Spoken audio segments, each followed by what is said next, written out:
Conheça o Cotai Project.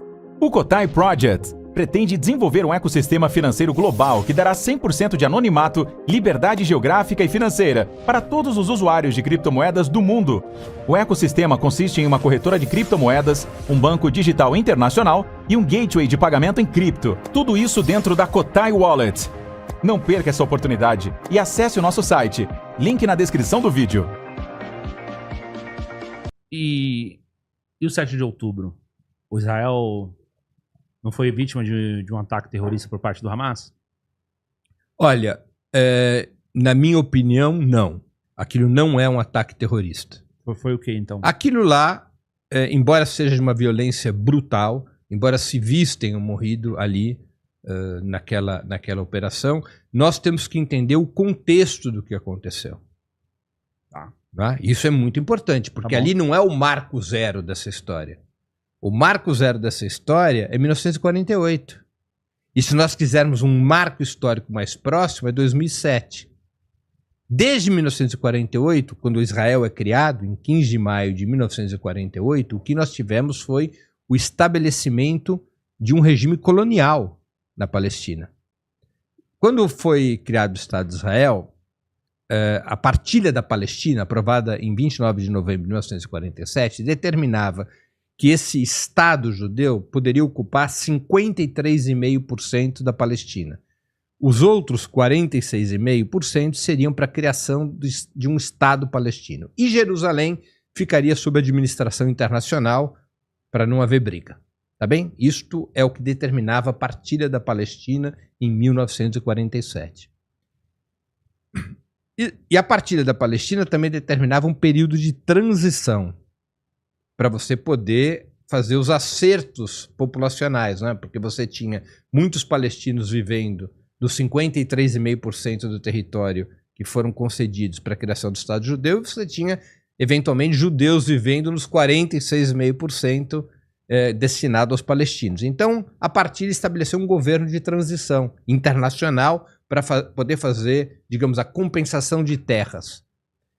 O sionismo não esperou o governo de transição.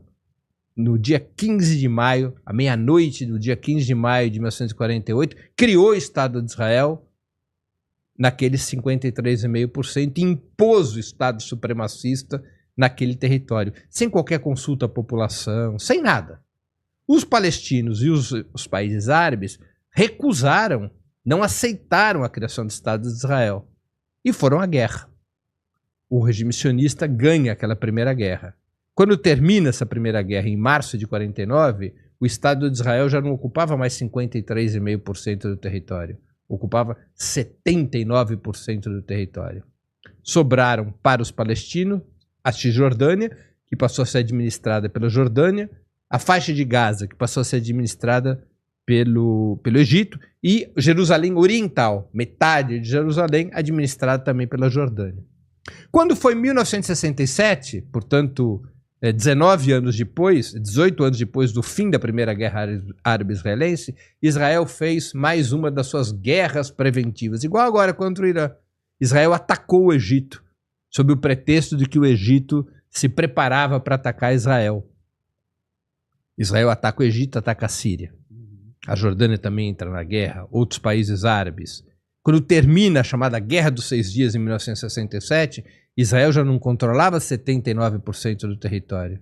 Israel já controlava 100% de todo o território palestino. E estabeleceu naquela região uma verdadeira ocupação militar.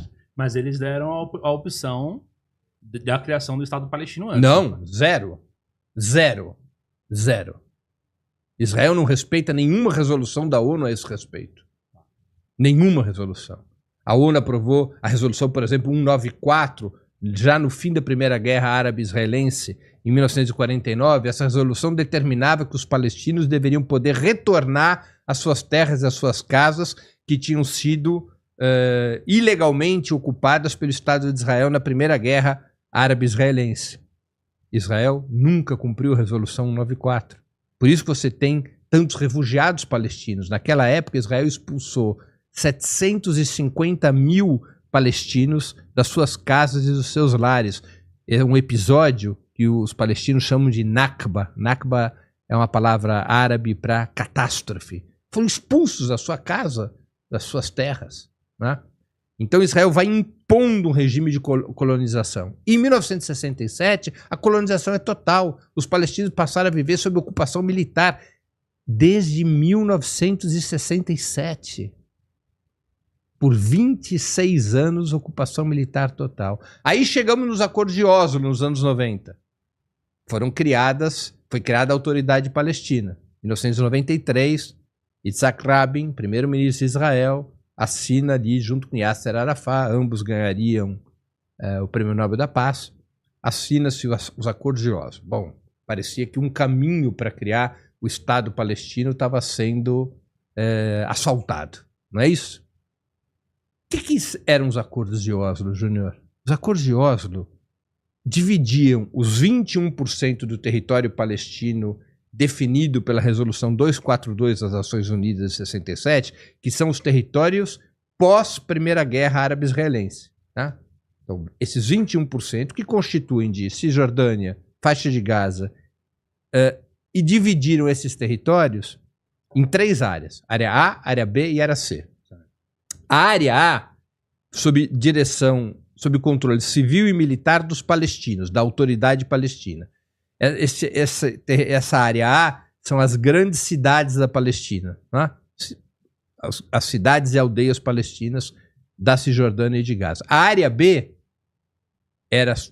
ficou sob controle civil palestino, mas controle militar israelense. Você sabe que não dá para ir de uma cidade a outra da Cisjordânia, de uma cidade palestina a outra cidade palestina na Cisjordânia, sem passar pelo controle das Forças Armadas israelenses. As Forças Armadas israelenses passaram a controlar, nessa área B, todas as estradas, vias vicinais que levam de uma cidade a outra. E na área C, tanto o controle civil quanto o militar continuou sob tutela de Israel, sob ocupação militar israelense.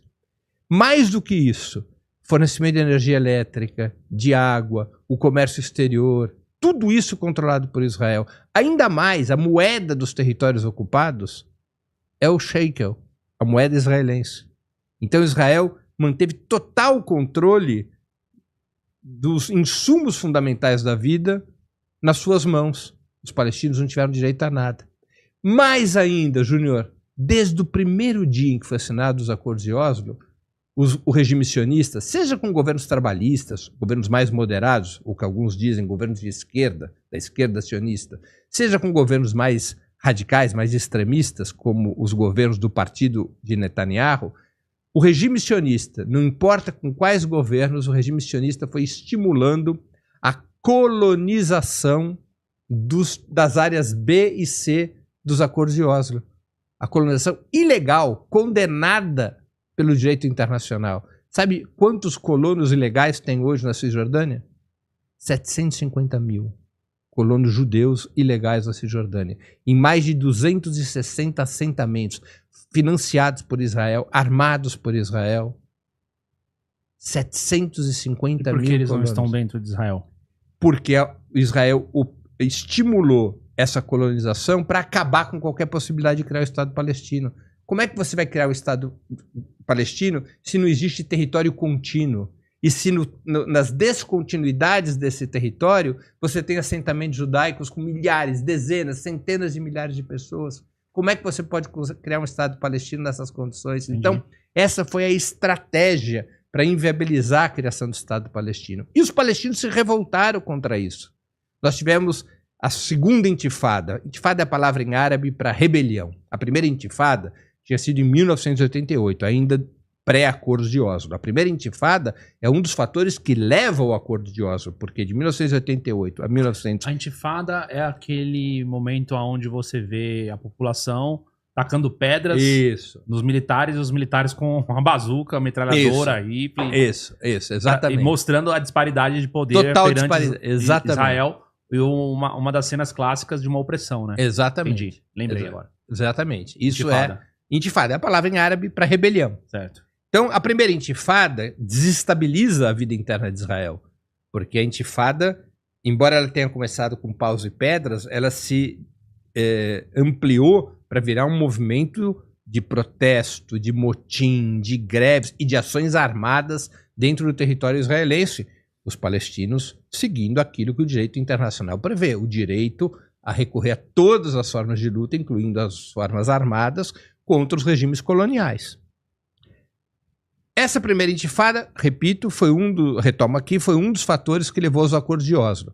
Como os acordos de Oslo foram sendo traídos pelo Estado de Israel, houve uma segunda intifada. Essa segunda intifada, ela começou em 2001 e ela foi até 2005. A segunda intifada protestando contra todo esse aparato israelense que visava impedir a criação do Estado palestino. A segunda intifada terminou com um acordo pelo qual as forças palestinas aceitavam suspender a luta armada, suspender a intifada, suspender a rebelião contra o Estado de Israel, em troca do Estado de Israel voltar ao chamado espírito de Oslo, ou seja, voltar aos acordos de Oslo, que já não tinham mais o apoio da elite sionista. Lembremos que Isaac Rabin, que tinha assinado Oslo em 94, em 95 ele foi assassinado por um militante do mesmo grupo da onde vem o Ben-Gvir, que hoje é o ministro da Segurança de Israel. Foi um militante do grupo a que pertenceu Ben-Gvir, que é chamado o grupo carranista. Deste grupo vem o cara que assassina Isaac Shamir em 1995. Pois bem, em 1995 se chega a esse acordo. Nós paramos com a rebelião armada, disseram os palestinos, e o regime sionista volta ao espírito de Oslo. E é feito também um acordo eleitoral na autoridade palestina, para dar mais legitimidade à autoridade palestina. Esse acordo eleitoral era: vamos eleger um presidente novo da autoridade palestina em 2005 mesmo, porque o Yasser Arafat, líder histórico dos palestinos, ele tinha falecido em 2004. De forma relativamente suspeita, porque foi uma doença súbita, muito suspeita de envenenamento, que o regime sionista, através do Mossad, tem envenenado Arafat. Isso nunca foi provado, mas as suspeitas são bastante fortes. Porque envenenamento é fácil de achar. Em alguns casos, não, porque já se descobriu formas de envenenamento que o Mossad praticou que não eram facilmente identificáveis. Mas, de toda maneira, morreu Yasser Arafat em 2004, em 2005 teria eleições presidenciais. E em 2006, eleições parlamentares. Né? A autoridade palestina funciona como um regime semipresidencialista. Mais ou menos que nem a França, assim. Né? O presidente da República tem muitos poderes, mas o governo é dirigido por um primeiro-ministro que é eleito, esse primeiro-ministro, sob indicação do presidente, ele é eleito pelo parlamento palestino. Então, o parlamento tinha bastante importância. Tem eleições em 2005, é eleito presidente da autoridade palestina, aquele que até hoje dirige a autoridade palestina, que é o Mahmoud Abbas. O Mahmoud Abbas fazia parte do grupo majoritário da Organização pela Libertação da Palestina. A Organização pela Libertação da Palestina foi uma grande frente formada nos anos 60 para defender os direitos dos palestinos à autodeterminação, para defender a criação do Estado palestino. O grupo Fatah era o grupo majoritário da OLP. E o Mahmoud Abbas, eleito presidente, vem desse grupo Fatah. Né? O Al-Fatah, como se dizia antes. Mas Fatah é o nome que todo mundo conhece. Mas, em 2006, na eleição parlamentar, quem vence essas eleições é o Hamas. Não é o Fatah. Por que o Hamas vence as eleições? Porque a juventude palestina já não acreditava mais nos acordos de Oslo. Porque a juventude palestina já não aceitava mais a política do Fatah de depositar confiança em Israel. Então, a juventude, os mais pobres, aqueles que tinham sofrido mais com o colonialismo sionista, votam no Hamas. O Hamas não pertencia ao LP. O Hamas surgiu na primeira intifada, em 1988. Surgiu como um grupo religioso que se politizou. Então, o Hamas, na verdade, é uma sigla para Movimento de Libertação Islâmica, mas ele é um movimento que, sob essa sigla, você tem 4 estruturas diferentes. Uhum. Né? Uma estrutura religiosa, porque eles vêm dessa origem. Uma estrutura filantrópica, com hospitais, escolas, que também vem da atividade religiosa. É normal isso nas religiões dos mais diferentes tipos, que haja filantropia. Né?